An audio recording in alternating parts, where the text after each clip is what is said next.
Hi, lovely listeners. It's me, Laura. I want to thank each of you who joined us for our recent Ask Anything virtual gathering. None of the questions were too piercing, and all of them were really interesting. A lot of you had a lot of appreciation for our reporting on stories that other media miss, and in particular, the way that we sometimes function as a kind of icebreaker for stories that have yet to make it onto the media's consciousness. Thank you for all of that. We enter our 5th season in very good company, I think, and we encourage you to continue to share the show with your friends, family, and extended families if you enjoy it. Also, hit that subscribe button for this podcast if you haven't yet, and if you subscribe via Apple Podcasts, do us a favor, write us a review. It really does make a difference. You, our member supporters, are the wind at our back on this journey. Thank you for your continued support. Not a member yet? Join us at lauraflanders.org/donate. Now on with this week's show.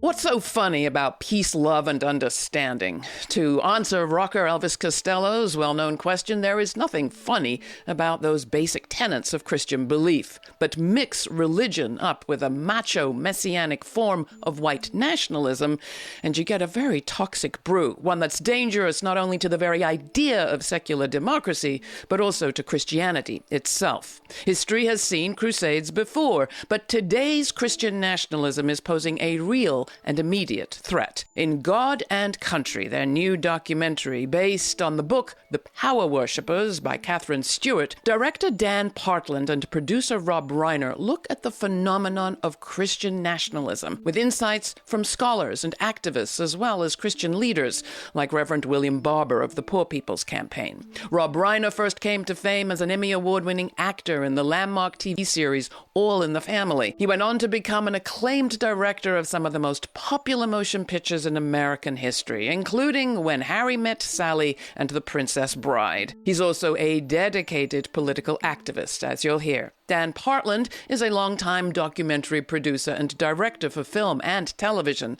also a 5-time Emmy nominee with 2 Emmys for Best Nonfiction Series, including one for American High on Fox. Together, they are sounding a very urgent alarm, which makes me particularly glad and honored to have them with me on this program. Welcome both. I am so glad to have you with us, and I learned a lot from this film of yours, God and Country. For one thing, the huge role that Christian nationalists played in the January 6th insurrection. Dan, you want to start? What do we need to know about what happened the night before, January 5th? Well, the uprising, the insurrection at the U.S. Capitol on January 6th was basically a Christian nationalist uprising, which is not to say that everybody there was a Christian nationalist, but it was a unifying theme. And I think what people should know is that it wasn't coincidence that all of those people were at the Capitol that day. There were churches and a lot of Christian groups, conservative Christian groups, organizing concerted protest to bring people to the United States Capitol on January 5th for a thing they had done a bunch of times prior called the Jericho Marches. The idea of the Jericho Marches was to symbolize, in Christian terms, the taking down of the government. The story of Jericho is that the walls come crumbling down. So they had brought everybody to the Capitol, and it was well known, highly publicized within certain Christian circles that the event on the 6th was going to be an effort to undermine, to block the election, the certification of the election. Well, it all drove home to me just how much more seriously we need to take this phenomenon and how much more closely we in the media need to look. Your film, God and Country, directs our attention to this question of Christian nationalism. And to kick things off, let's give our viewers and listeners a chance to check out the trailer. America and Christianity are like baseball and apple pie, and we celebrate them together. I was 16, 17 years old when I became a Christian. I'm an evangelical minister. I've been a Christian my whole life. I'm a Christian nationalist. I have nothing to be ashamed of because that's what most Americans are. Is Christian nationalism Christian? No, it isn't. we should be blazing forth as a countercultural example. And instead, we're leading the charge of malice and division. Christian nationalism uses Christianity as a means to an end, that end being some form of authoritarianism. Being a Christian is about the values of inclusion. Christian nationalism is certainly not based on the values of the gospel. God wants America to be saved. They're told over and over and over again that you're in danger. You need to fight if you don't want to lose your country. We are in a civil war between good and evil. This is not a movement about Christian values. This is about Christian power. What happens to the people who don't believe this stuff?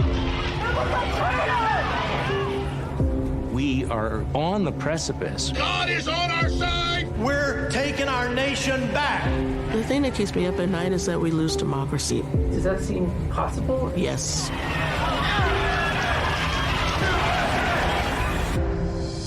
Coming to you, Rob Reiner, one of the producers on God and Country. American as baseball and apple pie, is it? Christian nationalism? Christianity is certainly a part of the fabric of America. There's no getting around that. The problem that with Christian nationalism is they claim that America should be a Christian nation, that it was founded by the founding fathers to be a white Christian nation. And we know, based on our Constitution and how it was written, very clearly there is a separation of church and state. The problem is to say that Christian nationalism, this, which is a political movement, it's not a religious movement, it's a political movement, that should be tied into what is American, is a little misleading. If you were to summarize, what makes Christian nationalism of today different from perhaps the conservative religious movements we've known in the past? The current Christian nationalist movement, which, as Rob said, is a political movement, is not a faith, has become the dominant form, the dominant expression of Christianity in America. That's what's really scary. And you pointed out in your intro that it represents a danger not just to American democracy because of the ways in which they can use both democratic and anti-democratic means to try to implement this Christian agenda into law, but also the danger that it represents to the church itself because of the ways that it's co-opting the idea of what Christianity is about and undermining the central tenets of the faith. We have experts in the film, very conservative Christian, devout Christians, leaders, thinkers, pastors, who talk specifically about how this movement is completely antithetical to the teachings of Jesus. And that's really what is what you have to focus in on, because the idea that you could promote a political agenda in the name of God, and that would give you permission to resort to any means to get what you want, up to and including violence, which we saw on January 6th, is completely antithetical to the teachings of Jesus, which is love thy neighbor, do unto others, and so on. One of those theologians you talk about who appears in the film is Russell Moore. He's the editor-in-chief of Christianity Today, and he makes exactly that point. The Bible does depict a warrior Jesus, just with a very different kind of warfare. The warfare takes place spiritually through the means of the gospel, not through physical violence. In the New Testament, Jesus repudiated that when his own disciple, Peter, pulled out the sword to defend him from being arrested.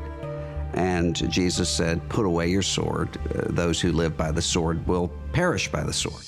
How big is this movement? Christian nationalism, the way we talk about it in the film as this political movement, it is not the majority. It is far from the majority. And what is scary is that because of the way our system works, a very virulent minority can control our politics. And that's what they've done. They've figured out a way to take this movement, which is very well funded, very well organized, and much more so than it was historically, which started back in the 50s, and they've funneled this organization into Donald Trump, and he is their spokesperson for this. And so you can gain a tremendous amount of power with maybe 20, 25, 30% of the populace. Donald Trump seems like a pretty unlikely Christian leader of any stripe. Rob? Yes. I mean, when you think about what he's done, I mean, the man was found guilty of rape, essentially, sexual assault. And, he's cheated on into his businesses. He's stiffed people. I mean, the list goes on and on. How do they seek to wield power in what is supposedly a democracy, which is ruled by the majority? They're a minority. Dan, so how do they imagine they'll do it? Or how are they doing it? I think they are using both democratic and anti-democratic means. And the problem with some of the things on the democratic end of the spectrum is, in general, in America, we embrace that. Make your case by persuasion. Move the public point of view in order to get laws enacted. But there are a couple of exceptions to that. And those are contained in the Bill of Rights. The Bill of Rights is inherently an anti-democratic check on majorities, so that even if you get the votes to insert elements of any particular faith into American law, that is not allowed. That is not allowed. Doesn't mean it doesn't happen. It still happens, but it's not. It's unconstitutional. The more concerning thing is the ways in which this movement has, as it's felt its power diminishing in the electorate, it's become increasingly anti-democratic. So that's everything from gerrymandering districts. Both sides obviously do that, but gerrymandering districts inherently anti-democratic. Voter suppression has become a main goal of this movement, and intimidation. And then obviously violence itself, both on January 6th and at other times, is, and I think we should expect to see more political violence in this coming 2024 cycle. This is the Laura Flanders Show with your host, Laura. Today we're getting a sneak peek at the just-released documentary, God and Country, about Christian nationalism. What is Christian nationalism? What is the threat it poses to democracy and even Christianity itself?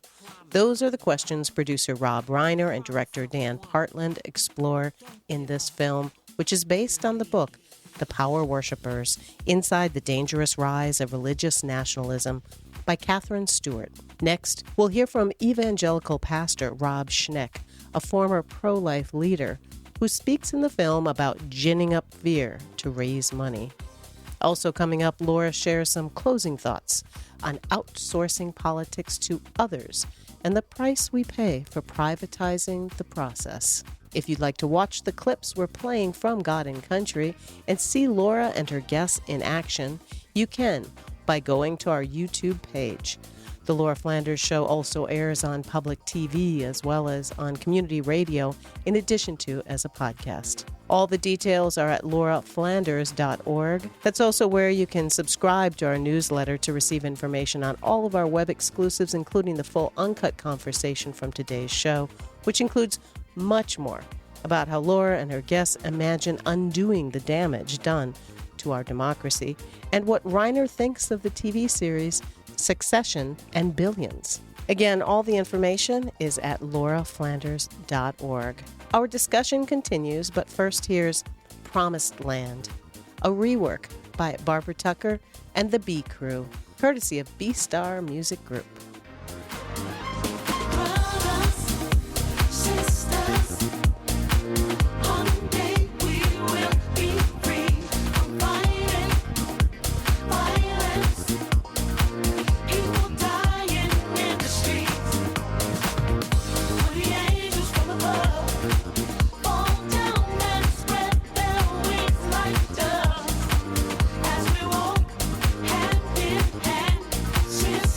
what?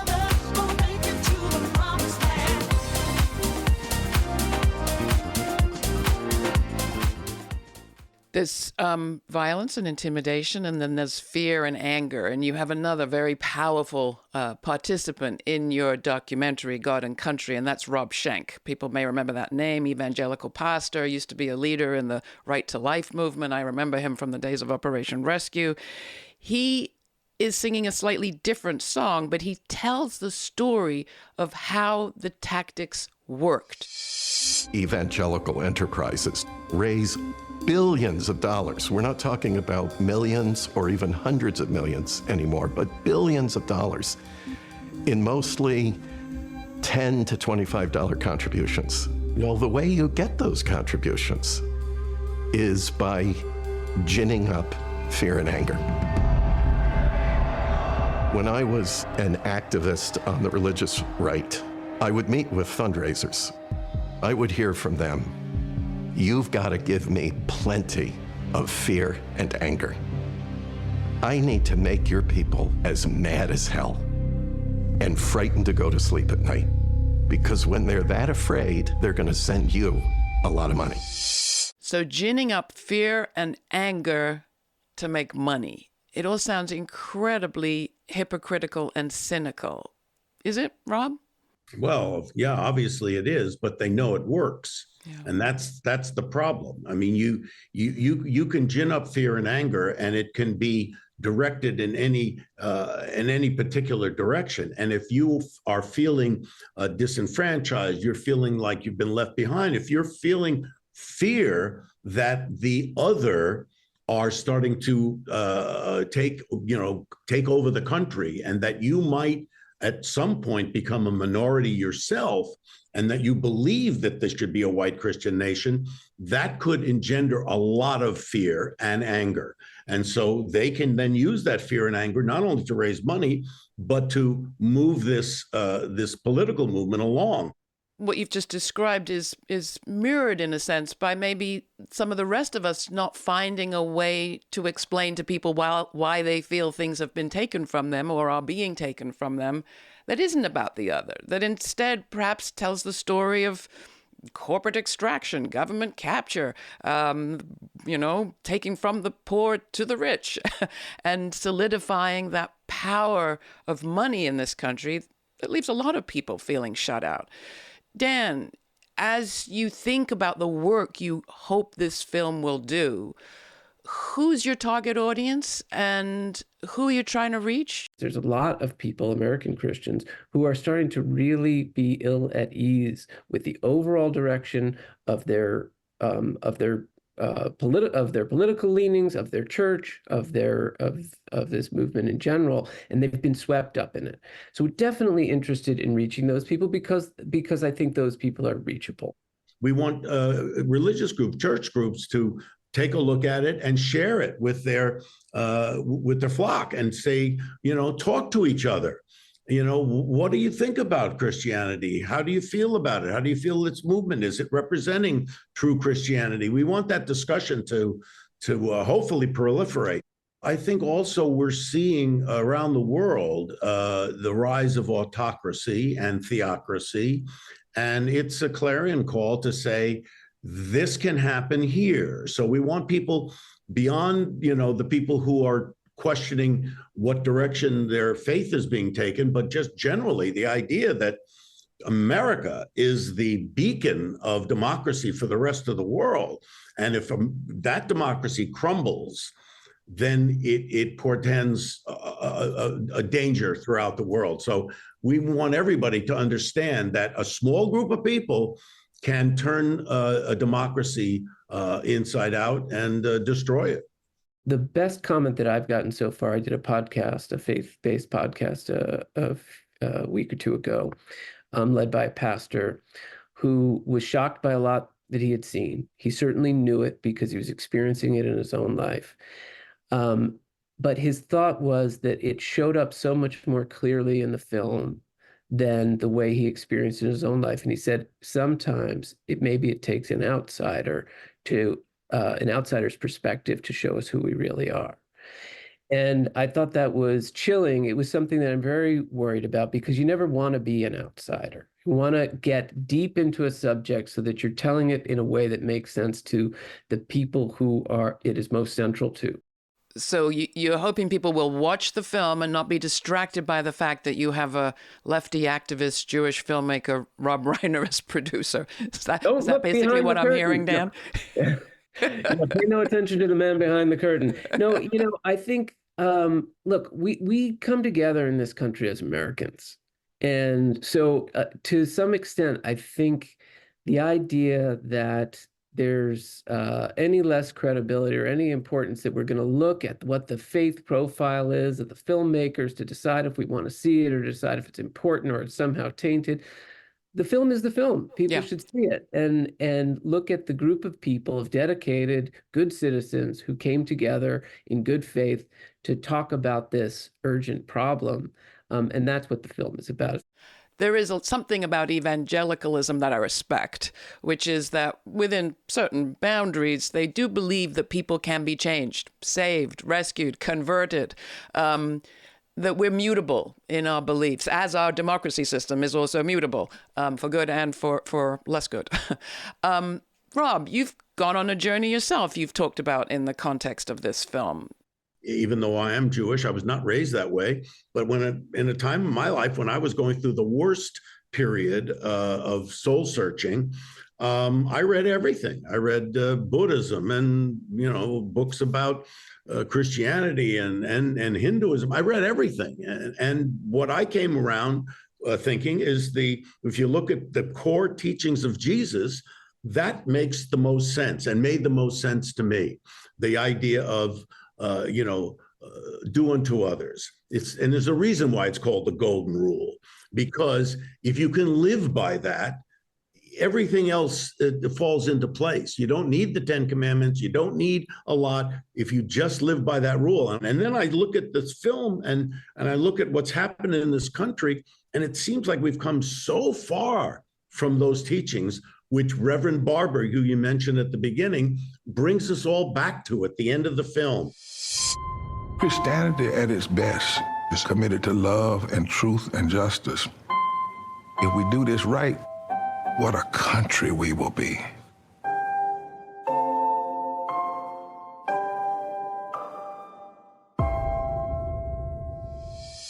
It's wrong to think of it as a light switch that's either on or off. You're a Christian nationalist, you're not.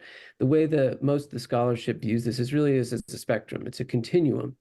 And some of the best research on this classifies some different groups, ranging from what they call ambassadors of Christian nationalism, who firmly believe that this is a Christian nation and should be reflected that way in law. And the next tier is accommodators, resistors, and then full-on rejectors. Well, in this top class of ambassadors, those are probably most of the people we're talking about when we say Christian nationalists. This may be as much as 20% of the population. Okay, that's a huge, huge number. 20% who have deeply held beliefs that the United States is and should be officially a Christian nation and are looking to write that into law. That's the population that we have to be worried about. But what makes it so difficult to address is that when you consider the next tier, people who you'd call accommodators of Christian nationalism or even resistors, now you're talking about really almost 2/3 to 3/4 of the country have at least some bit of Christian nationalist belief. And some of it is fine, of course. This is basically a Christian nation. There's a background of Christianity throughout the history of this republic. The sort of benign ways that it starts, which is just recognizing that there's a lot of Christian people here, quickly becomes a slippery slope with this casual language of, well, but the United States is basically a Christian nation. Well, what does that mean? What does that mean? And I think what we have to do is we have to draw that bright line again between the separation of church and state, which is a foundational American principle, which I cannot believe in the year 2024 is becoming fuzzy to people. Well, one of the things I learned that I didn't know before, Robert, from the film was just how recent it is that the word God appears on our coins in the Pledge of Allegiance. Well, I was in school, actually, in 1954 when they added under God in the Pledge of Allegiance. It used to be one nation, indivisible. Then it became one nation under God, indivisible. And I remember when that happened because we gave that pledge every morning in school. So it really started happening around then. And we've seen it grow over time. But the question you ask, which is how do you undo it? And the way in which you undo it is not, you're never going to get that hardcore group of people that just believe it and you can't convince them.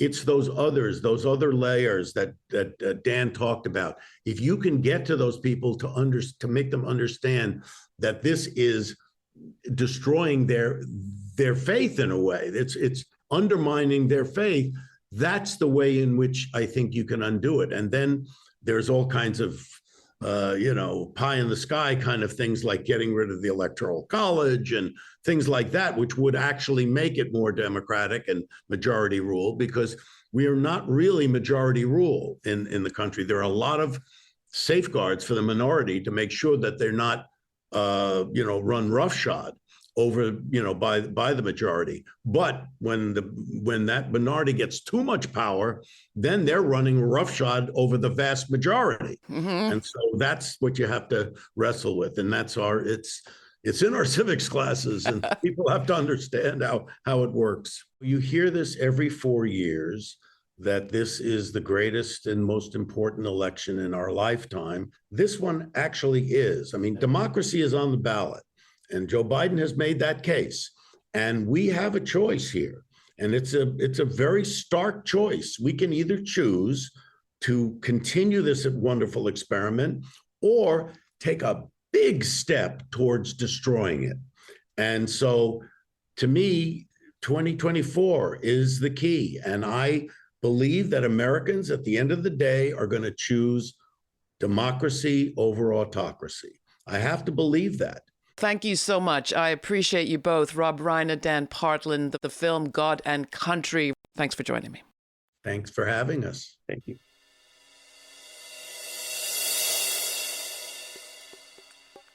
There's a story that Rob Reiner likes to tell about Ben Franklin, who was asked after the writing of the Constitution whether the country had emerged with a monarchy or a republic. A republic, he responded, if we can keep it.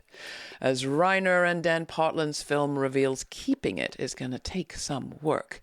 And while I'm no evangelical, there is something to be learned from the actions of the Christian right. Democracy, as they understand it, is no static thing. It can be changed or captured, and some at least are out to do just that. It all makes me think about the democracy that was written about by French philosopher Alexis de Tocqueville, who toured around the United States in the mid-1800s and found it to be a very democratically participatory place, with meetings happening all over and people actively engaged in the process. Fast forward 100 years, and by the end of the 1900s, it seems to me we kind of privatized the process like so much else, outsourced it to professional politicians, pundits, funders seeking to wield power and influence. Can we grab it back, make it active again, play our part? Well, if ever there was a time to answer that question, this year would be that time, say our guests. You can find my full uncut conversation with Rob Reiner and Dan Partland about their film God and Country through a subscription to our podcast. It's free and all the information's at our website. Thanks for joining us.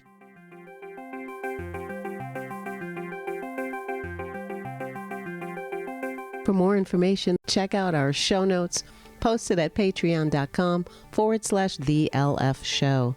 That's also where you'll find an invite to watch the premiere of each week's show on our YouTube channel and chat live in real time with Laura Flanders, Sundays at 11:30 a.m. Eastern Time. Please take a moment to share what you thought of today's report on social media and tag us at TheLF Show. And if you are subscribed to this podcast via Apple Podcasts, please take a moment to write a review. It helps tip the algorithms in our favor. And thanks to our monthly Patreon members and all who have donated and supported the show. Your generous contributions make it possible for this show to remain free to millions on public TV, community radio, and as a podcast. Not a member yet? Commit for a few dollars a month or whatever amount you'd like at patreon.com/TheLF Show. Remember, a little goes a long way. Thanks for listening. This show's produced by yours truly, Laura Flanders, with Sabrina Artel, Nat Needham, David Neumann, Jeanette Hernandez, Sarah Miller, Rory O'Connor, and Jeannie Hopper. Major funders for this program include the Novo Park, Shift, Cloud Mountain, and New York Women's Foundations, the Rising Fund, the Tides Foundation, the Women's Foundation of California, Just Impact, Jane Fonda, Kim Connor and Nick Roombridge, the Wilson Family Fund, and listeners like you. Stay kind, stay curious. Until the next time, for the Laura Flanders Show, I'm Laura.